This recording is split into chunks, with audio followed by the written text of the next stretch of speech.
नमस्कार दोस्तों, स्वागत है आपका हमारे आज की करंट अफेयर की क्लास में। शुरुआत करते हैं दोस्तों एलपीजी, जिसके अंदर डाई मिथाइल ईथर है, उसको मिलाया जाना है। अभी ये बीआईएस ने 8% तक इसको मंजूरी दी है। क्या क्या इसके फ़ायदे हैं वो हम देख लेते हैं।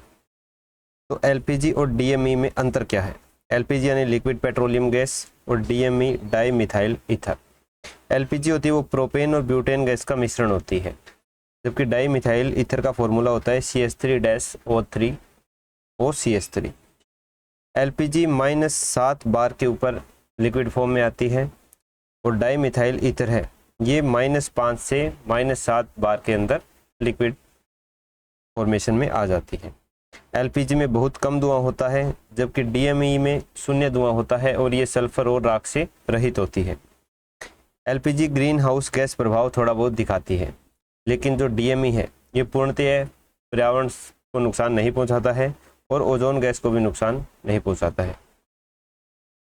क्लीन बर्निंग है, एलपीजी में 20% मिलाकर इसका इस्तेमाल किया जा सकता है। कम कार्बन उत्सर्जन होगा।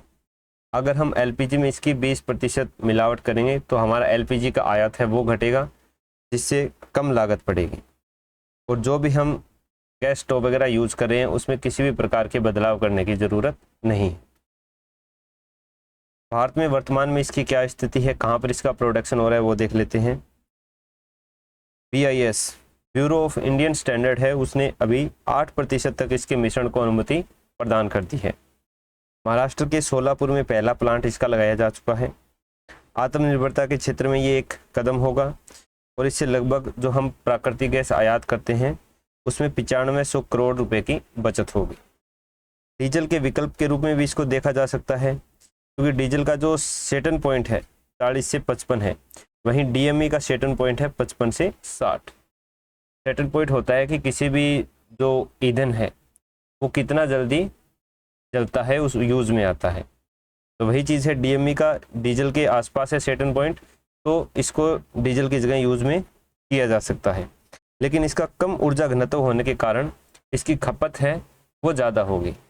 साथ ही ये कोरोजिव नेचर की है, तो ये दो इसकी चुनौतियां हैं। इसका औद्योगिक उपयोग है वो भी किया जा सकता है। तो ये हो गया डीएमई और एलपीजी में अंतर। अगला जो अपना करंट अफेयर है वो है कि चिनाब नदी का पानी है वो ब्यास नदी में मिलाया जाएगा ब्यास लिंक नहर के जरिए। ये चिनाब नदी का पानी डायरेक्ट रूप से नहीं आएगा। चिनाब नदी की एक सहायक नदी है चंद्रा नदी उत्तराखंड में, उसको एक लिंक नहर के जरिए ब्यास नदी में जोड़ा जाएगा। उस लिंक नहर की लंबाई है वो 113 किलोमीटर रहेगी और इस 13 किलोमीटर की लंबाई में 8.7 किलोमीटर की एक टनल बनाई जाएगी, जिससे पानी है वो ब्यास नदी में आएगा।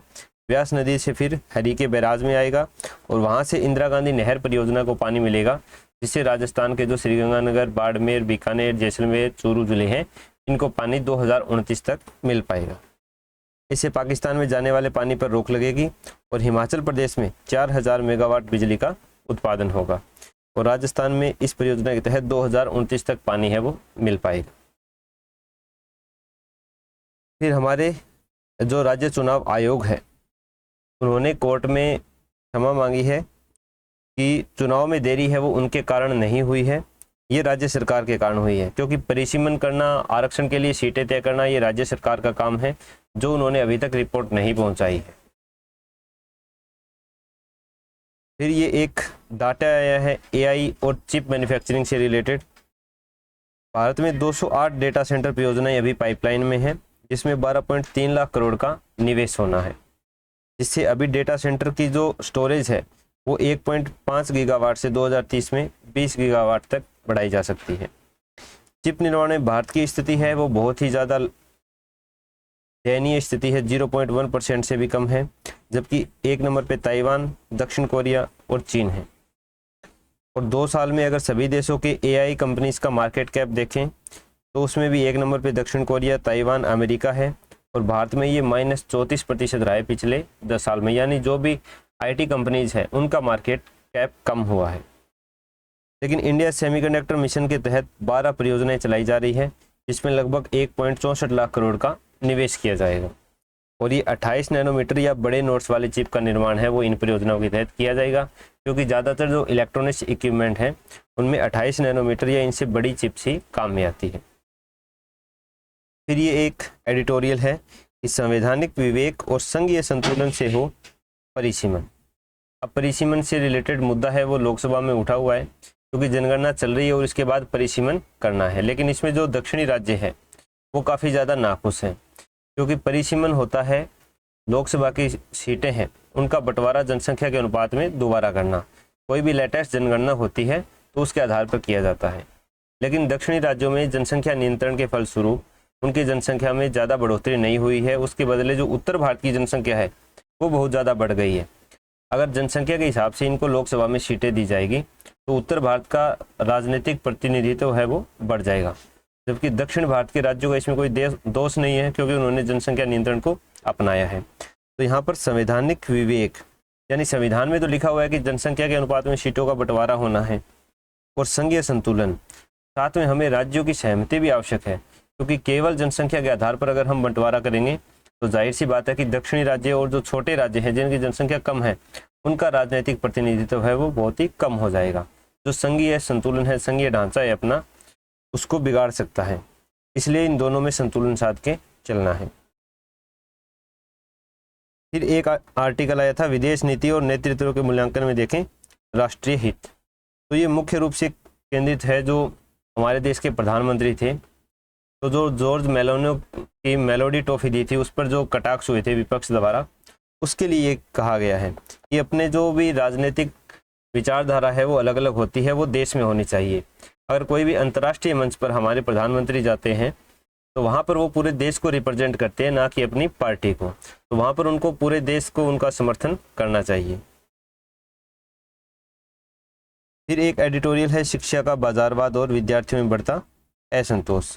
इसमें जो विद्यार्थियों द्वारा सुसाइड किए जा रहे हैं, एक विद्यार्थी ने नीट की परीक्षा कैंसिल होने पे ही सुसाइड कर लिया था, तो उस पर जो डाटा आया है वो बताया है कि 2024 में लगभग 14,488 विद्यार्थियों ने आत्महत्या की है, यानी हर 36 मिनट में एक विद्यार्थी है वो आत्महत्या कर रहा है। तो इसके पीछे के कारण है जो मानसिक तनाव है उसको देखना चाहिए, उनकी काउंसलिंग वगैरह है वो करनी चाहिए।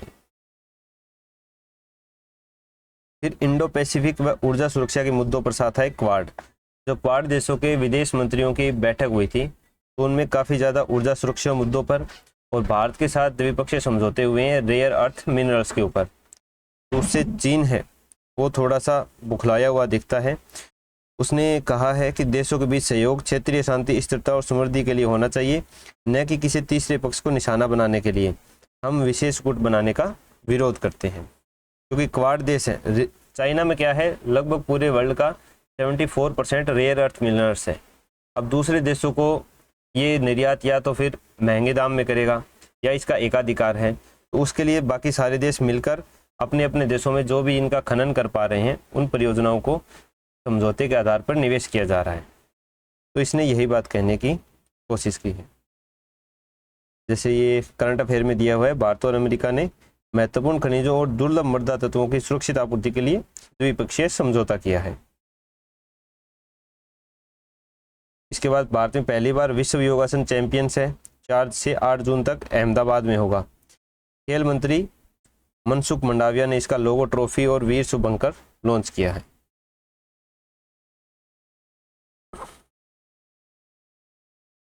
और राष्ट्रपति द्रौपदी मुर्मू ने अभी नागरिक अलंकरण समारोह वन 2026 में पद्म पुरस्कार दिए हैं, जिनमें से 2 पद्म विभूषण दिए हैं, 6 पद्म भूषण और 58 पद्मश्री दिए हैं, जिनमें से जो 2 पद्म विभूषण हैं वो अभिनेता धर्मेंद्र को मरणोपरांत और वायलिन वादक एन राजन को पद्म विभूषण से सम्मानित किया गया है। अब्राहम एकॉर्ड है वो हमने कल देख ही लिया था कि किस प्रकार से अमेरिका है वो पश्चिमी एशिया जो देश है, मिडल ईस्ट देश है, उनको इजराइल के प्रति समर्थन के भाव से इस समझौते पर हस्ताक्षर कर रहा है कि उसको एक राष्ट्र के रूप में मान्यता दें, उसके बीच में रणनीतिक समझौते रखें और राजनयिक समझौते हैं वो करें। लेकिन पाकिस्तान ने इससे मना कर दिया है कि हम इसको अपनी विचारधारा के खिलाफ मानते हैं और अब्राहम एकॉर्ड पर हम साइन नहीं करेंगे। फिर जो BESS का हमने पिछले कई बार करंट अफेयर में जिक्र किया है, बैटरी एनर्जी स्टोरेज सिस्टम है, वो गुजरात में लग गया है, जो पूरे वर्ल्ड में दूसरे नंबर पर है। 1 नंबर पर चाइना का है, जो इसके मंगोलिया और सिंजियांग प्रांत में है। दूसरे देश पर अपना है। ये किसने लगाया है? ये अडानी ग्रीन एनर्जी लिमिटेड ने कच्छ सीमा पर स्थित खेवड़ा में 3.33 गीगावाट प्रति घंटे का बैटरी एनर्जी स्टोरेज सिस्टम लगाया है, जहाँ पर सोलर एनर्जी है उसको अगर दिन के अंदर ज़्यादा प्रोड्यूस होती है तो बैटरी एनर्जी स्टोरेज सिस्टम है उसमें स्टोर कर ली जाएगी और बाद में उसका उपयोग है वो किसी भी उद्योग में या शहरों में बिजली के लिए किया जा सकता है। यह लगभग 10 लाख घरों को 24 घंटे बिजली प्रोवाइड कर सकता है। अभी ये 3.37 गीगावाट का है और बाद में इसको 30 गीगावाट तक ले जाने की उम्मीद है। कहाँ पर? खवड़ा, गुजरात में। ये रेयर अर्थ खनिजों को मिलाकर निकालेंगे। भारत और अमेरिका हमने देख ही लिया है। कहाँ पर है हमारे यहाँ रेयर अर्थ मिनरल्स? दुनिया का लगभग 7% हिस्सा है वो भारत में है। 69 lakh ton rare earth oxide का भंडार है, जो सीरियम, लेंथेनम, नियोडीमियम और प्रोसियोडमियम जैसे रेयर अर्थ से भरा हुआ है।